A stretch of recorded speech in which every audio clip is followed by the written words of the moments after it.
Minimal level 2 tadi. Level 2 mengistighfarkan kesombongan. Udah pernah belum istighfar ngomong astagfirullah, ya Allah ampuni dosa sombongku. Sombong ini ada sebabnya. Ada karena duit, kaya, merasa kaya, itu harus istighfarkan, wajib itu. Kalau orang yang belajar kitab seperti saya, itu sombongnya apa? Sombong merasa baca kitab, sombong merasa berilmu, itu wajib saya istighfarkan. Jadi setiap hari saya mengistighfarkan ini. Astagfirullah ya Allah, saya merasa alim. Saya istighfarkan tiap hari.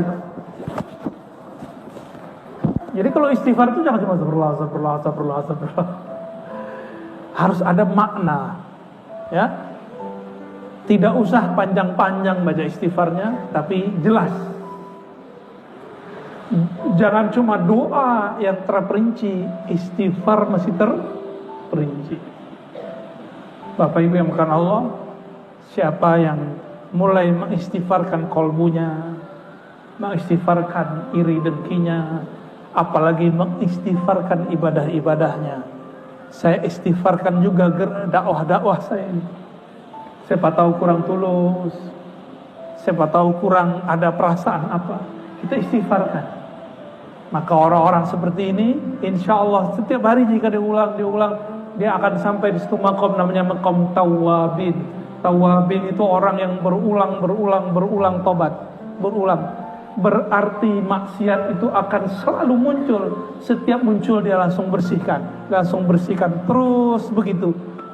Kalau dia meninggal, khatamallahu ala qalbihi birrahmah. Allah akan tutup kalbunya, tutup usianya dengan rahmah, dengan kasih sayang. Itulah yang disebut syafaat waktu orang meninggal.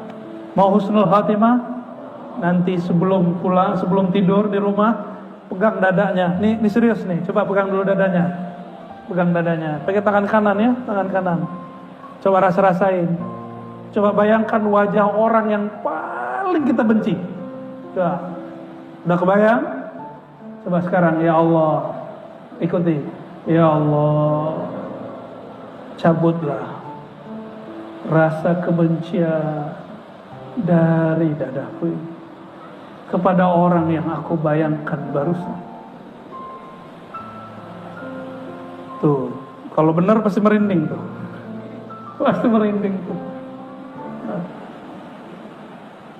Tapi ada yang bingung, gue gak punya orang yang gue benci. Wah, itu hebat.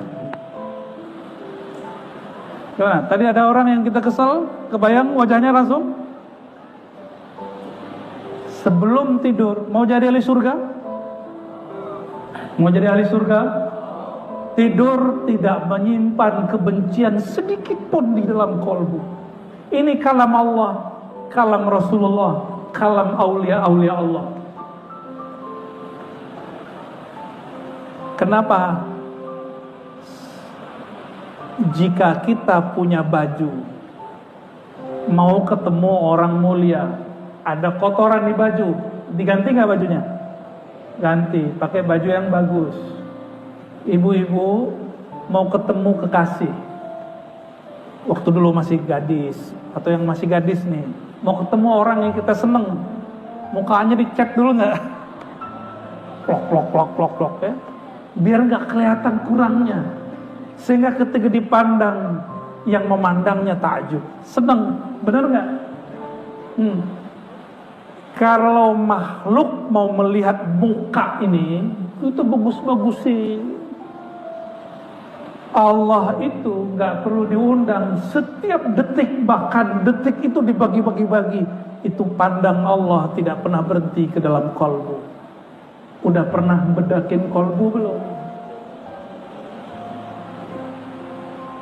Ini baru terakhir beneran nih, kalau tadi penutup.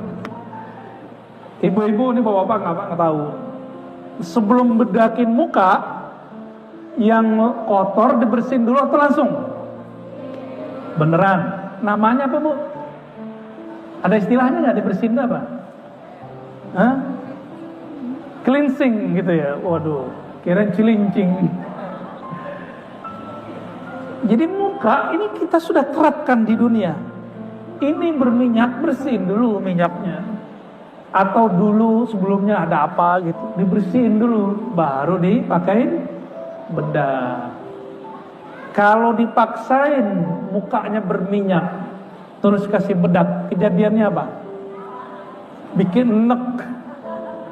Sama, inilah yang terjadi pada orang-orang yang semangat beragama, orang baru hijrah, baru ngaji, tapi tidak membersihkan kolbunya. Ilmunya nambah, tapi jerawat kolbunya nggak bisa dibohongin.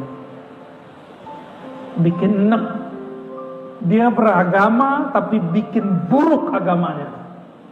Dia katanya membela agama, tapi justru dia sedang menghina agamanya. Ini yang terjadi pada orang yang masuk ke ranah keagamaan, tapi inti agama bersihin kolbu dia tidak lakukan. Itu sebabnya Nabi itu kalau ada orang baru masuk Islam disuruh mandi lalu disuruh sholat. Itu sholat apa? Sekarang ulama kita sebut mandinya mandi tobat, sholatnya sholat tobat. Namanya belakangan muncul, dulu nggak muncul istilah ini. Itu rahasianya. Ya, orang non muslim masuk Islam berarti dia nggak mandi wajib toh selama ini. Kalau dia kemudian syahadat, hitungannya masih junub. Nabi suruh dia mandi wajib. Itu hitungannya mandi taubat. Baru kemudian diajarkan ilmu ini, ilmu itu dan lain sebagainya. Bapak Ibu Saudara makan Allah, inilah lebih kurang yang bisa saya sampaikan. Kesimpulannya sederhana. Jika ingin dapat syafaat hidup di dunia, husnul khotimah, bisa jawab di dalam barzakh dan dapat syafaat uzma nanti di hari kiamat, baca doa yang sederhana ini, ya, berdoa setelah azan. Dan yang kedua, jangan hanya istighfar yang zahir, mulai istighfar, bahkan mengistighfarkan ibadah dan sholat-sholat kita semua. Semoga Allah merahmati kita semua. Allahumma ya Rahman, ya Rahim, ya Karim, ya Azim, salli ala nabiyina Muhammad. Ya Allah yang maha pengasih, yang maha penyayang, limpahkanlah kasih sayang kepada Nabi yang penuh dengan kasih sayang, sehingga kasih sayang nurnya mengalir ke dalam diri kami. Ya Allah, qulubuna fihi zulumat, qulubuna fihi munkarat, qulubuna fihi ma'siyah. Ya Rabb, ya Allah, di dalam kalbu kami ada kemaksiatan, ada kegelapan kebencian, kegelapan maksiat, ada kegelapan yang kami tidak sadari. Gelapnya rasa sombong, gelapnya merasa suci, gelapnya iri dengki, gelapnya ria, ya Allah, di kalbu ini, ya Allah. Bahkan detik ini kami menyebut namamu, menyebut nama Rasul, di kalbu kami masih tersimpan nama-nama orang yang kami benci, ya Allah. Ya Allah, mohon bantuanmu, ya Allah. Tahhirul qulubana amma siwa, bersihkan kalbu kami dari nama-nama selain. Bersihkan kotoran-kotoran kami dengan nur Nabimu, Nabi Muhammad sallallahu alaihi wasallam.